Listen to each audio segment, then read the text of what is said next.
ఆ, ఒకటి సిట్, ఈ సిట్ కూడా సుప్రీంకోర్టు కాన్స్టిట్యూట్ చేసినటువంటి కేంద్ర రాష్ట్ర ప్రభుత్వ సిబిఐ అధికారులు, అలాగే కొంతమంది ఈ డైరీ నిపుణులు, ఫుడ్ కార్పొరేషన్కి సంబంధించినటువంటి క్వాలిటీ చెక్కింగ్ సంబంధించినటువంటి వాళ్ళు, ఇంకా మాట్లాడితే అకాడమిక్ ఎక్స్పర్ట్స్, కొంతమంది కెమికల్ ఇంజనీర్స్ కూడా ఈ సిట్కి సహకరించారు దర్యాప్తుకి. దాదాపు 12 రాష్ట్రాల్లో దర్యాప్తు చేసింది, 36 మందిని నిందితులుగా పెట్టింది. మరి ఇది ఆల్రెడీ ఫైనల్ ఛార్జ్ షీట్ అంటున్నారు, నెల్లూరు సిబిఐ కోర్టులో సబ్మిట్ చేశారు. ఆ రోజు నుంచి స్టార్ట్ అయింది ఈ రగడ. ఇప్పుడైతే 219 పేజీల SIT final charge sheet copy అందరి దగ్గర ఉంది దాదాపుగా. దానిలో ఉన్న ముఖ్యాంశాలన్నీ కూడా ఈ 4-5 రోజుల నుంచి చర్చకు వచ్చినాయి. మనం కూడా చాలాసార్లు మాట్లాడాం.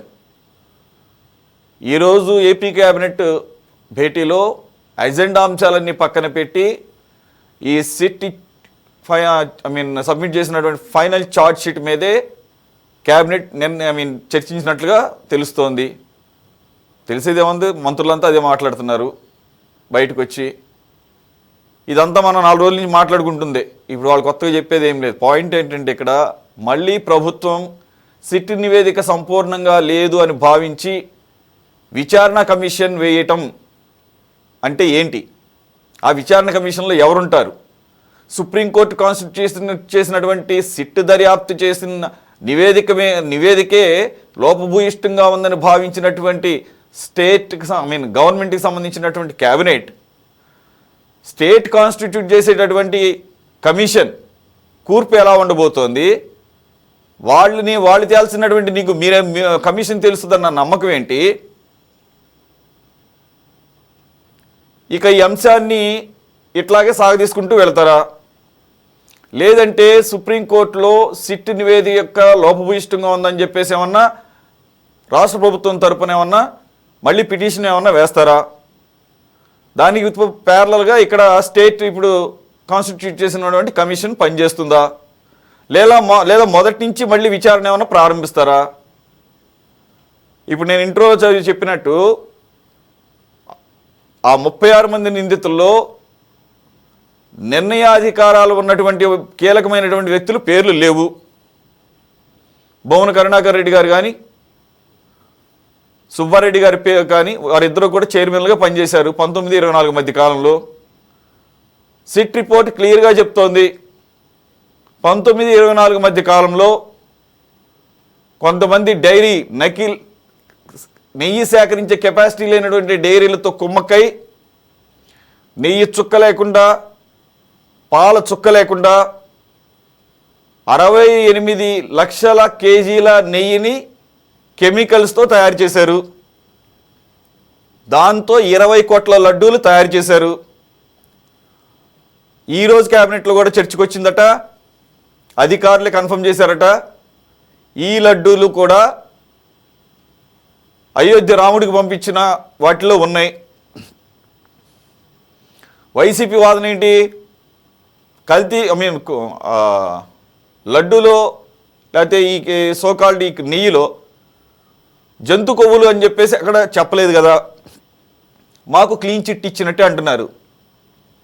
సరే, వాళ్ళు క్లీన్ చిట్ ఇచ్చినంత మాత్రాన్ని ఇక్కడ జనాలు ఏమి చదువుకోలేం కాదు, మరి వాళ్ళు అలా భావిస్తారేమో మనకు తెలియదు.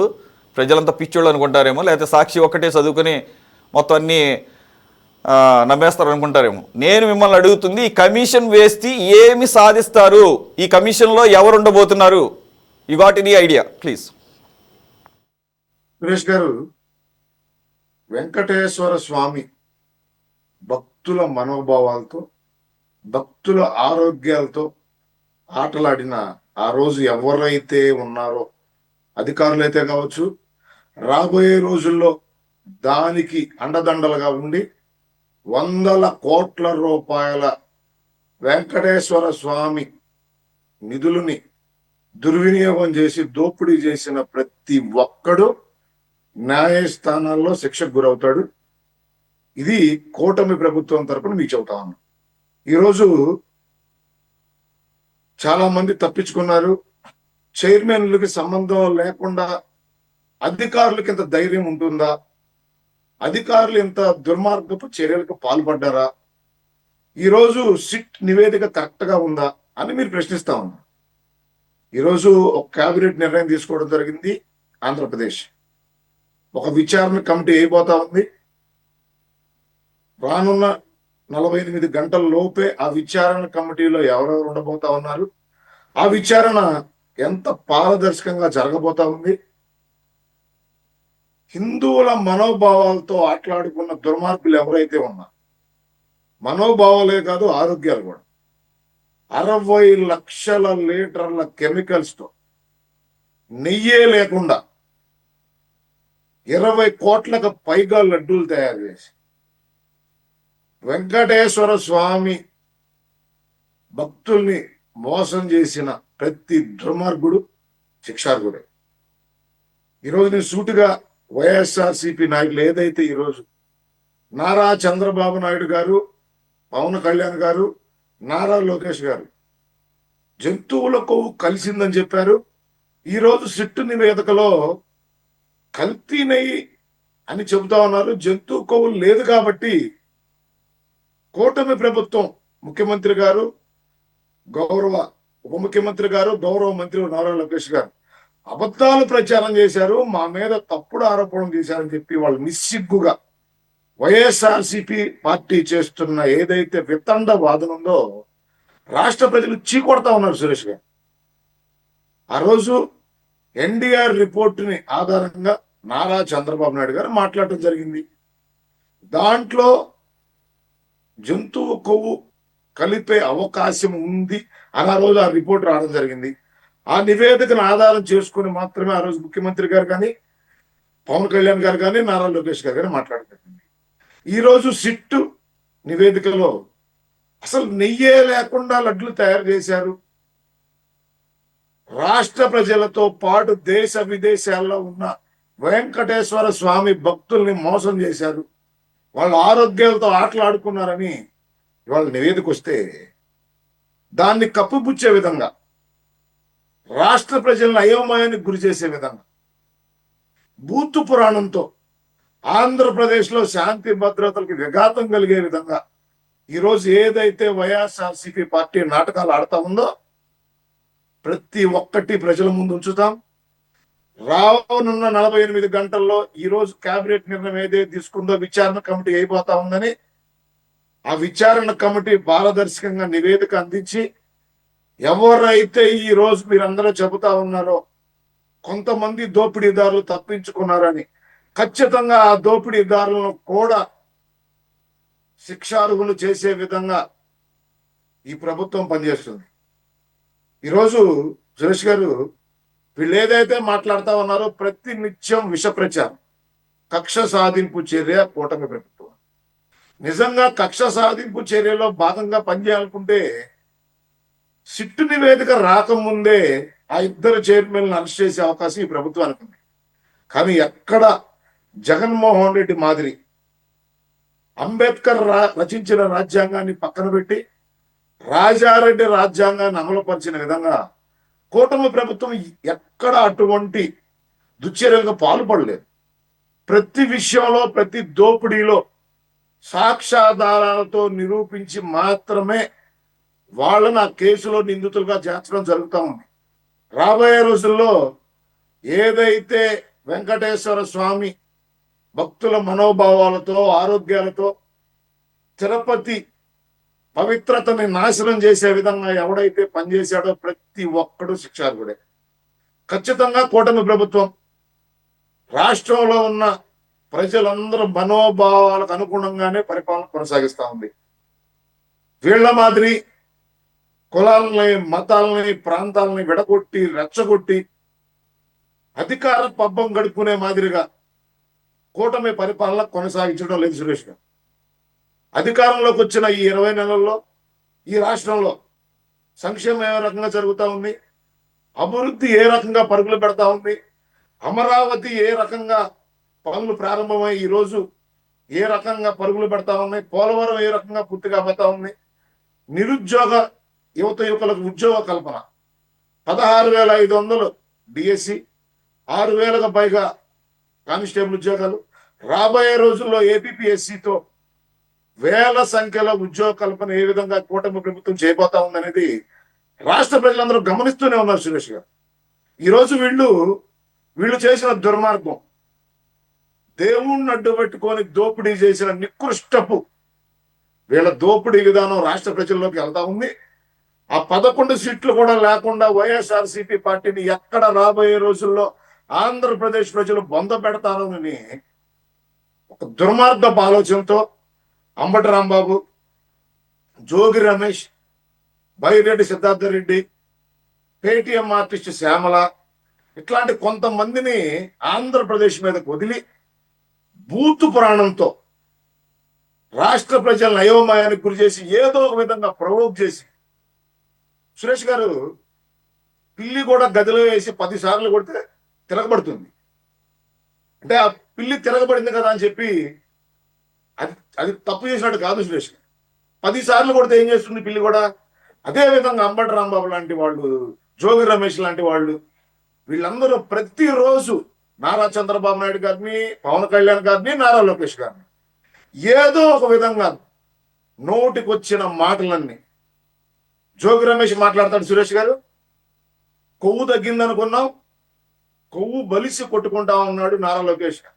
అంటే రాష్ట్ర ప్రజలు జుగుప్సాకరంగా ఫీల్ అయ్యే విధంగా ఈరోజు వైఎస్ఆర్సీపీ నాయకుల ప్రెస్ మీట్ అంబటి రాంబాబు లకారాలతో ఈ రాష్ట్ర గౌరవ ముఖ్యమంత్రి వర్యులు కుటుంబ సభ్యుల్ని ఒకసారి కాదు సురేష్ గారిని అంబటి రాంబాబు పదే పదే ఇదే విధంగా నారా చంద్రబాబు నాయుడు గారి కుటుంబ సభ్యుల్ని అవమానిస్తూనే ఉన్నాడు.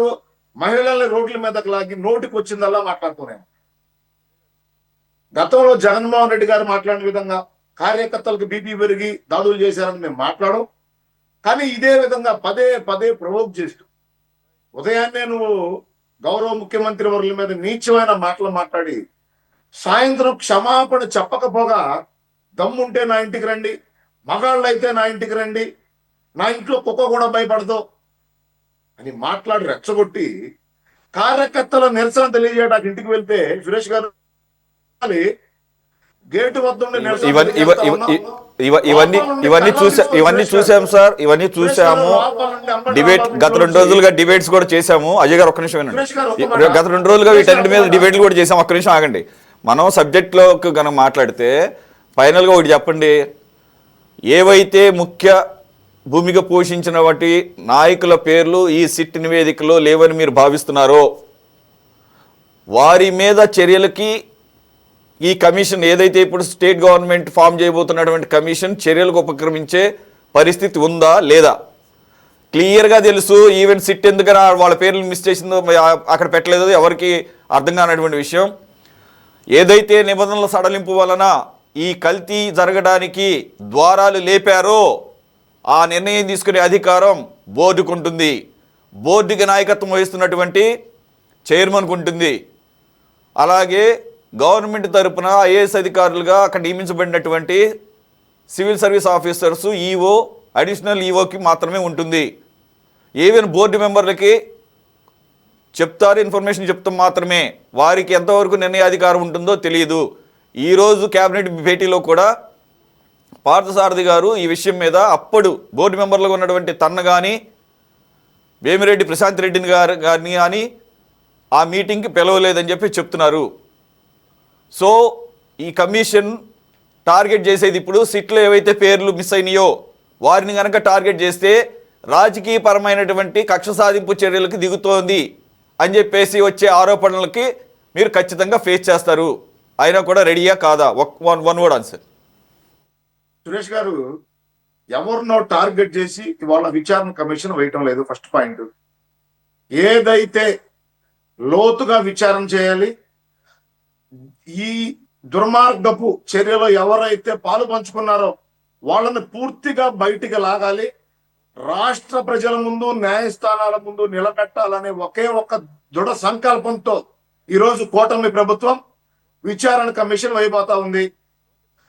ఎవరినో టార్గెట్ చేసో ఎవరినో ఈ కేసులో ఇరికించాలనో ఓకే. లేదా వైఎస్ఆర్సీపీ పార్టీ మాదిరిగా జగన్మోహన్ రెడ్డి మాదిరిగా ఓకే అంబేద్కర్ రాజ్యాంగాన్ని పక్కన పెట్టి రాజారెడ్డి రాజ్యాంగాన్ని అమలు ఓకే చేసిన సార్, మాదిరిగా పాయింట్ టేకెన్, పాయింట్ టేకెన్. పని చేయడం లేదు సురేష్ గారు. ఓకే, we got క్లియర్ గా చెబుతా ఉన్నాను. we got your response. Yes, point taken. Miss అయ్యారని ప్రభుత్వం ఆలోచన చేసిందో పారదర్శకంగా Okay, right. విచారణ కమిషన్ పనిచేయబోతా ఉంది. Okay, right, sir. లోతుగా అధ్యయనం చేయబోతా ఉంది. Right, అజయ్. దీంట్లో కల్తీ జరిగిందా లేదా, దీనికి ఎవరెవరు సహకరించారు. Okay, అజయ్ గారు, point taken. Yes, we got your commission we got your answer. ఉంచబోతా ఉంది. Okay, point taken, sir. ప్రజల ముందు ఉంచుతాం, Okay, అజయ్ గారు. ఉంచుతాం. ఓకే, నేను అడిగిన దానికి ఆల్రెడీ పాయింట్ వచ్చేసింది. రైట్, మొయినుద్దీన్ గారు.